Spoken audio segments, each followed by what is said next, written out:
Doctor के सिंधी में छा चवंदा आहिनि? डॉक्टर खे सिंधी में छा चवंदा आहिनि? अभी मजा आएगा ना भिड़ो। डॉक्टर खे सिंधी में डॉक्टरी चइबो आहे। चल चल चलो। डॉक्टर खे सिंधी में छा चइबो आहे? डॉक्टर के सिंधी में छा चवंदा आहिनि? डॉक्टर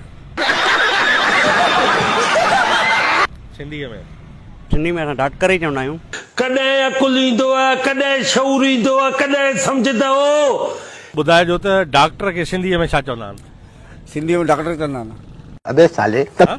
डॉक्टर सिंधी में छा चवंदा? डॉक्टर त अंग्रेजी में चइबो आहे न। बड़ा हरामी हो बेटा। सिंधी लैंग्वेज भी वही है। सिंधी लैंग्वेज भी है, अंग्रेजी में हुआ, उर्दू लैंग्वेज हिकिड़ो ई आहे। सिंधी में कुझु न चवंदा अथसि? न न जीअं सिंधीअ में चारपाई खे खट चइबो आहे, हा उहो त लैंग्वेज मटियल आहे। मटियल आहे न, माना सिंधीअ में पंहिंजो नालो आहे न हुनखे। बिल्कुलु। त डॉक्टर खे सिंधीअ में छा चवंदा आहिनि? डॉक्टर ई चवंदा सिंधी में। डॉक्टर खे सिंधीअ में छा चवंदा आहिनि? डॉक्टर के सिंधी में छा चवंदा आहिनि?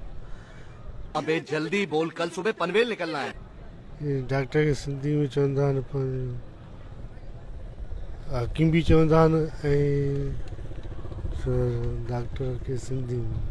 पढ़ने लिखने वाले छात्रों को राजनीति से दूर रहना चाहिए।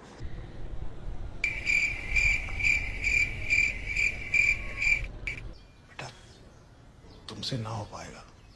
डॉक्टर खे सिंधीअ में छा चवंदा आहिनि? डॉक्टर के जिंदगी में डॉक्टर के सिंधी में चवंदा आहिनि बेद।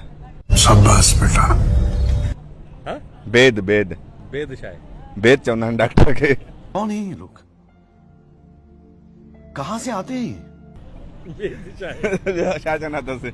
अच्छा अच्छा अच्छा अच्छा, हा अचो तबीब चवंदा अथसि। हाँ हाँ? तबीब। बेद छा हो? बेद मां बेद हिंदी में चवंदा आहिनि, मां सिंधी में सम्झो। जो ॿुधाइजो त डॉक्टर खे सिंधीअ में छा चवंदा आहिनि? डॉक्टर के सिंधी में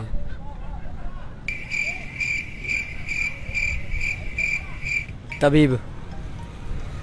जबरदस्त भाई मजा आया।